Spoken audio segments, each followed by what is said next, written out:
अगर विश्व गुरु ने कहा है कि सरना धर्म कोड लागू करना होगा, तो मैं आपसे यह कहता हूं कि झारखंड का बच्चा बच्चा और देश का 12 करोड़ आदिवासी एक साथ आवाज बुलंद करेगा, सरना धर्म कोड लागू करना होगा।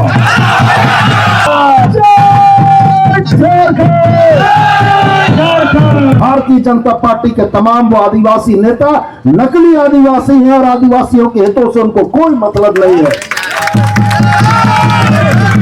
और आपके माध्यम से उनको ये कहना चाहता हूं कि भगवान बिरसा के चरणों में झुकने का नाटक बंद करो। सिद्धू कानू के समाधि स्थल पर जाकर फूल चढ़ाने का नाटक बंद करो। अगर आप उनकी संतानों की जायज मांग, अपनी पहचान, अपने हक, अधिकार की मांग पर आप उनके साथ खड़े नहीं हो, तो मेरे नजर में आप नकली आदिवासी हो। जो आप आदिवासियों के नहीं हुए तो दुनिया में और किसके होंगे? मेरी आवाज तीसरी तक भी पहुंचनी चाहिए। लागू करना होगा, सरना कोड लागू करना होगा। सरकार जवाब दो। तमाम भाई इस सरना धर्म कोड की मांग को लेकर आज यहाँ उपस्थित हैं। अध्यक्ष मंडली के लोग, सबसे पहले एक नारे से मैं अपने बात की शुरुआत करना चाहूंगा। जय झारखंड, वीर सिद्धू जिंदाबाद, जिंदाबाद, जिंदाबाद। जय झारखंड, झारखंड। साथियों, 1972 में भी हक की लड़ाई के लिए विश्व गुरु शिबू सोरेन ने जब आह्वान किया था कि झारखंडियों का हक अलग झारखंड राज्य है, तो उस समय भी लोगों ने कहा था कि अलग राज मंझिया लतो, और मंझिया ने 15 नवंबर 2000 को बिहार के नक्शे में झारखंड बनाकर दिखा दिया। अगर विश्व गुरु ने कहा है कि सरना धर्म कोड लागू करना होगा, तो मैं आपसे यह कहता हूं कि झारखंड का बच्चा बच्चा और देश का 12 करोड़ आदिवासी एक साथ आवाज बुलंद करेगा, सरना धर्म कोड लागू करना होगा, सरना धर्म कोड लागू करना होगा।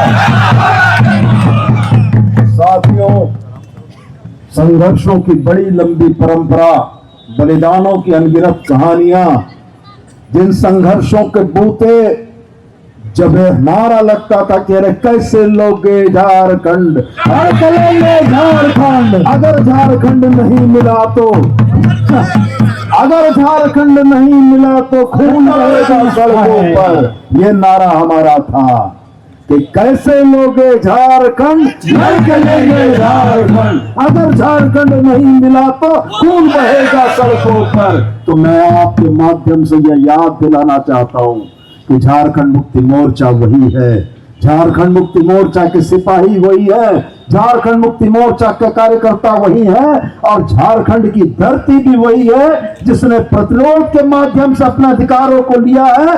सरना धर्म कोड तो देना होगा।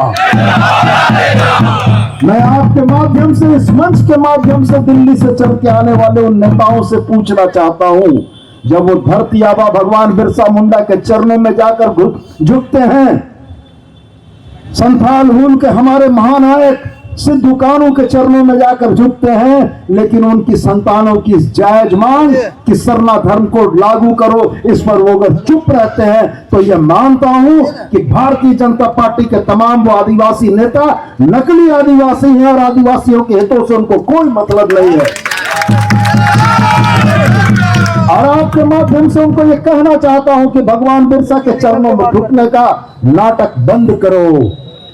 सिद्धू कानू के समाधि स्थल पर जाकर फूल चढ़ाने का नाटक बंद करो। अगर आप उनकी संतानों की जायज मांग, अपनी पहचान, अपने हक, अधिकार की मांग पर आप उनके साथ खड़े नहीं हो, तो मेरे नजर में आप नकली आदिवासी हो। जो आप आदिवासियों के नहीं हुए तो दुनिया में और किसके होंगे? मेरी आवाज तीसरी तक भी पहुंचनी चाहिए, मेरी आवाज सरायकेला तक भी पहुंचनी चाहिए, भारतीय जनता पार्टी के उन नेताओं तक पहुंचनी चाहिए जो आदिवासियों का हमदर्द होने की बात करते हैं, लेकिन आदिवासियों के सवाल पर जिनके मुंह में दही जमा होता है, जबान से एक आवाज नहीं निकलती है। तो मैं आपको साथियों यह कहना चाहता हूं कि मुक्ति मोर्चा ने बड़ी लड़ाइयों का आगाज किया है और मुक्ति मोर्चा ने उन लड़ाइयों को अपने संघर्ष के बूते जीता है। मैं आज आपसे यह कहता हूं कि हमारे नेता देशोंगुरु शिबू सोरेन, हमारे नेता हेमंत सोरेन ने अगर यह ठान लिया है कि इस देश के 12 करोड़ आदिवासियों का उसका हक मिले और यह आवाज, ये मजबूत आवाज सबसे पहले झारखंड से और गिरिडीह से उठे, तो मैं आभारी हूं आज आपका कि आज आप इतनी बड़ी तादाद में सिर्फ धरना कार्यक्रम में आए हैं। राजनीतिक दलों को प्रदर्शन के लिए आदमी नहीं जुटते हैं, हम तो धरना कार्यक्रम में इतने लोगों को लेकर आते हैं। आप तमाम साथियों का बहुत बहुत धन्यवाद। और मैं दोबारा आपको एक लंबी लड़ाई के लिए तैयार करने के लिए चेतावनी देता हूं, सूचना देता हूं, यह कहता हूं कि एक लंबी लड़ाई फिर से हमें लड़ने के लिए तैयार रहना है। और जिस दिन प्रदर्शन की नौबत आएगी, जिस दिन सड़क पर उतरकर अपनी बात मजबूती से रखने की नौबत आएगी, उस दिन यकीन जानिए गिरिडीह जिले का चक्का जाम रहेगा और हमारी आवाज रांची के माध्यम से दिल्ली तक पहुंचेगी। तो बहुत बहुत धन्यवाद आप तमाम लोगों का।